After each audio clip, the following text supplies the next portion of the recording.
नमस्कार students, corporate accounting में आज हम चैप्टर कंटिन्यू करेंगे हमारा accounts of holding and subsidiary companies, यानी कि सूत्रधारी और सहायक कंपनियों के लेखे।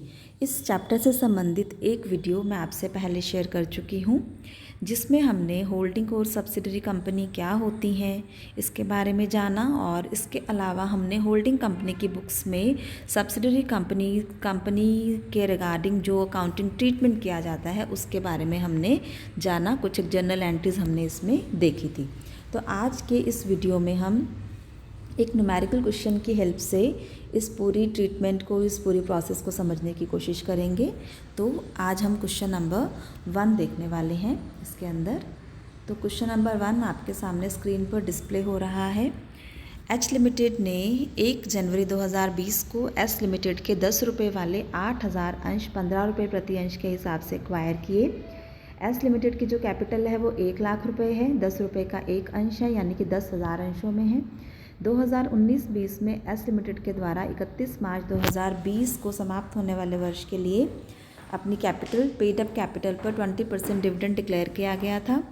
एस लिमिटेड का P&L जो है उसके अनुसार आपको बता रखा है कि 1 अप्रैल 2019 को लाभ हानि खाते के विवरण का जो शेष है वो 60,000 था, और 19-20 वर्ष के जो लाभ थे वो 48,000 थे, यानी कि करंट ईयर का प्रॉफिट 48,000 है और ओपनिंग बैलेंस जो है वो 60,000 है। नीचे आपसे कहा जा रहा है एच लिमिटेड की पुस्तकों में लाभांश प्राप्ति की विभिन्न संभावित दशाओं को लेते हुए जर्नल एंट्रीज दीजिए। अब ये संभावित दशाएं क्या हैं? संभावित दशाएं 2 हो सकती हैं। पहली तो ये कि यदि जो लाभांश है वो पहले चालू वर्ष यानी करंट जो ईयर है उसके पोस्ट एक्विजिशन प्रॉफिट से डिक्लेयर किया जाए, और बाकी जो है उसके अलावा जो अगर बैलेंस है वो फिर प्री एक्विजिशन प्रॉफिट से उसको दिया जाए लाभांश को, ठीक है। और दूसरा इसमें दशा ये हो सकती है कि सारा का सारा डिविडेंड जो है वो प्री एक्विजिशन प्रॉफिट्स में से डिक्लेयर कर दिया जाए। तो इन दोनों ही दशाओं में हमको क्या जर्नल एंट्रीज पास करनी है, देखिए। तो सबसे पहले ए जो कंडीशन हमारी है उसको मैंने यहाँ पर लिख रखा है। पहली कंडीशन ये हो सकती है when dividend is declared firstly out of current year's post acquisition profit, यानी कि जो लाभांश का भुगतान है वो पहले चालू वर्ष के पोस्ट एक्विजिशन प्रॉफिट यानी कि अंश अधिग्रहण के बाद के जो लाभ हैं उनमें से किया जाए, ठीक है। तो ऐसी स्थिति में कैसे हम इसकी कैलकुलेशन करेंगे, देखिए आप। सबसे पहले हमें ये पता लगाना होगा कि डिविडेंड जो है वो डिक्लेयर कितना किया गया।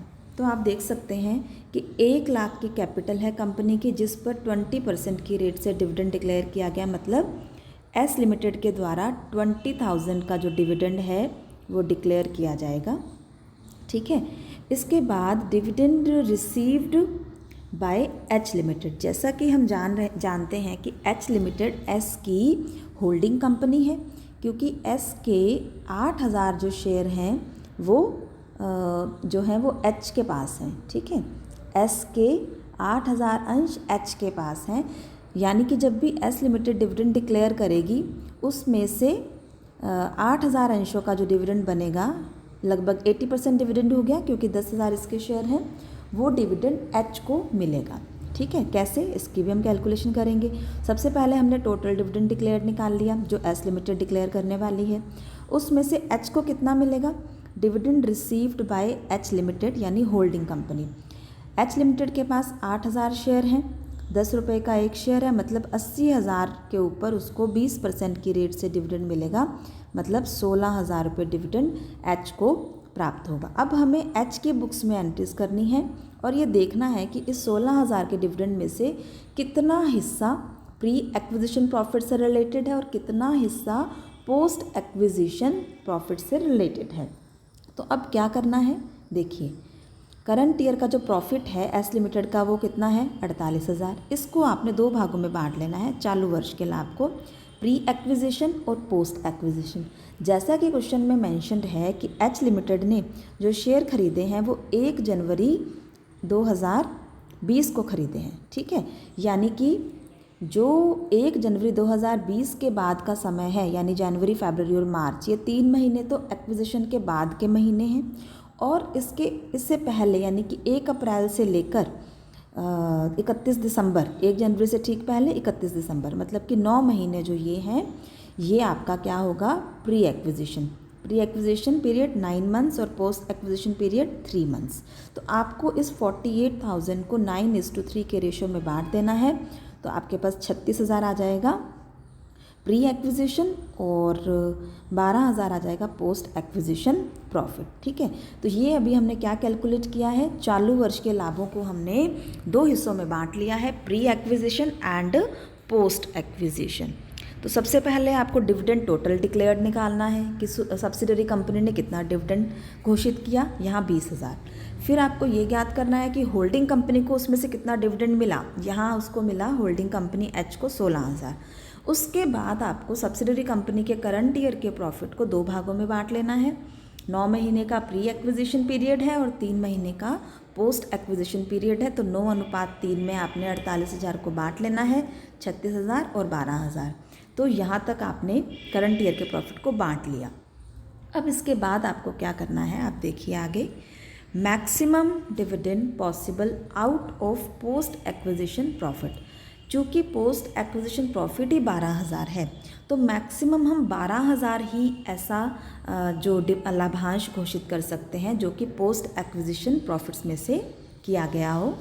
तो maximum dividend possible out of post acquisition profit, क्योंकि पोस्ट एक्विजिशन प्रॉफिट आपका 12,000 है, तो हम 12,000 से अधिक पोस्ट एक्विजिशन प्रॉफिट से ये डिविडेंड को घोषित नहीं कर सकते। ठीक है, जबकि कुल डिविडेंड घोषित कितना किया है एस ने, 20,000।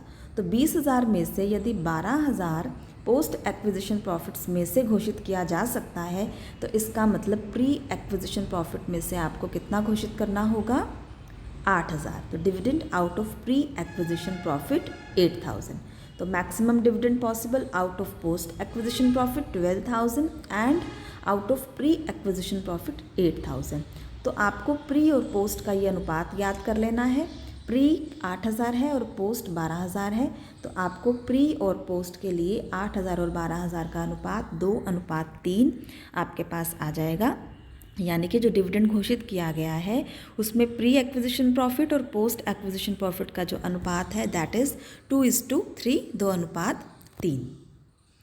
तो ये आपका इस तरह से आपने अनुपात ज्ञात कर लिया। इसके बाद अब क्या करना है, देखिए, अब आपको 2 पॉइंट्स में जो एच लिमिटेड को डिविडेंड प्राप्त हुआ है उसमें क्या रहा होगा, प्री और पोस्ट का हिस्सा, उसको ज्ञात कर लेना है। पहले आपने टोटल एस में हिस्सा निकाल लिया, ठीक है, तो उसमें आपने रेशो निकाल लिए, ठीक है, 3:2 आ गया, 2:3 आ गया, और उस रेशो को आपने अप्लाई कर देना है एच को जो डिविडेंड मिला है उस पर। तो पहले पॉइंट में dividend received by H company और H limited out of pre acquisition profit, क्योंकि प्री और पोस्ट का अनुपात 2:3 है, तो 16,000 जो एच लिमिटेड को डिविडेंड मिला है उसको 2/5 कर लीजिए। मतलब कि जो ये 6400 रुपये हैं, ये इसको जो कुल 16,000 के लाभांश में से 6400 रुपये प्री एक्विजिशन लाभों में से जो लाभांश था उसमें से प्राप्त हुए हैं। और दूसरा, dividend received by H company out of post acquisition profit, क्योंकि 2:3 था, तो 3/5 कर दीजिए 16,000 का, या फिर आप 16,000 में से इस 6400 को घटा दीजिए, एक ही बात है। तो 9600 ऐसा लाभांश है जो कि एच को पोस्ट एक्विजिशन प्रॉफिट्स में से प्राप्त हुआ है। अब आपने 16,000 के 2 हिस्से कर लिए हैं, तो इसकी आपको जर्नल एंट्री पास करनी है कि 16,000 जो टोटल डिविडेंड रिसीव हुआ है उसमें से कितना तो प्री एक्विजिशन से मिला है और कितना पोस्ट एक्विजिशन लाभों में से मिला है, उसी के अनुसार आपको ये जर्नल एंट्री पास कर देनी है। जर्नल एंट्री आपकी स्क्रीन पर डिस्प्ले हो रही है, तो कैसे करेंगे, देखिए, डेट ऑफ रिसीट को की जाएगी bank account debit to investment in shares of S limited to dividend. ये जैसा कि मैंने बताया था, जब हमें लाभांश आंशिक रूप से प्री एक्विजिशन प्रॉफिट्स में से मिलता है और आंशिक रूप से पोस्ट एक्विजिशन प्रॉफिट्स में से मिलता है, तो ऐसी स्थिति में जो हिस्सा लाभांश का प्री एक्विजिशन लाभों से या प्रॉफिट से संबंधित होता है उसको हम इन्वेस्टमेंट अकाउंट में क्रेडिट करते हैं, जैसे कि यहाँ 9600 को क्रेडिट किया है। और जो हिस्सा हमारा पोस्ट एक्विजिशन प्रॉफिट से संबंधित होता है, डिविडेंड का जो हिस्सा, उससे हम डिविडेंड अकाउंट में क्रेडिट करते हैं, जैसे कि यहाँ पर हमने 6400 को क्रेडिट किया है और कुल डिविडेंड की प्राप्ति हुई है 16000। तो bank account debit 16000, to investment in shares of S limited account 9600, to dividend 6400. So for narration, being dividend received out of pre-acquisition profit credited to investment account and out of post-acquisition profit credited to dividend account. ठीक है, तो इस तरीके से आपने ये journal entry पास कर देनी है। Then will do transfer entry for dividend. तो इसके लिए क्या एंट्री होगी, देखिए आप, क्लोजिंग एंट्री आपके सामने स्क्रीन पर है। तो क्लोजिंग एंट्री या transfer entry, dividend account debit to statement of P&L, balance transferred 6400, जो पोस्ट एक्विजिशन प्रॉफिट से रिलेटेड डिविडेंड था उसको आपने स्टेटमेंट ऑफ P&L में ट्रांसफ़र कर देना है 6400। So this is closing entry. Now come to the B point. B point यानी कि दूसरी दशा, जैसा कि क्वेश्चन में कहा गया था कि जो विभिन्न दशाएं हैं उन दशाओं में आपको इस जनरल एंट्रीज पास करनी है। तो बी जो कंडीशन बन सकती है, that is if dividend is declared out of previous years profit और प्री एक्विजिशन प्रॉफिट कंप्लीटली, यानी कि यदि पूरा का पूरा लाभांश एक्विजिशन के पहले के लाभों में से घोषित किया जाता है तो क्या एंट्री होगी। देखिए, जब भी हमें एक्विजिशन से पहले के लाभों में से डिविडेंड प्राप्त होता है तो हम ये मानते हैं कि जो हमारी इन्वेस्टमेंट की कॉस्ट है वो रिकवर हो गई है।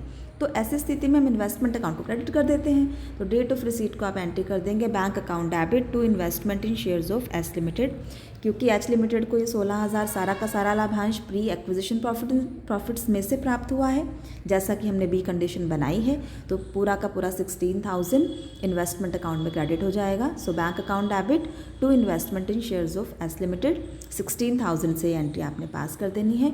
Dividend declared out of pre acquisition profit credited to investment in shares of S limited account. तो ये आपका क्वेश्चन नंबर 1 का सॉल्यूशन था। आई होप आपको जनरल एंट्रीज जो मैंने कल करवाई थी, पिछले वीडियो में आपको बताई थी, उसको कैसे अप्लाई करना है क्वेश्चन में, ये आपको समझ में आ गया होगा। तो आज के लिए भी इतना ही। Thank you so much.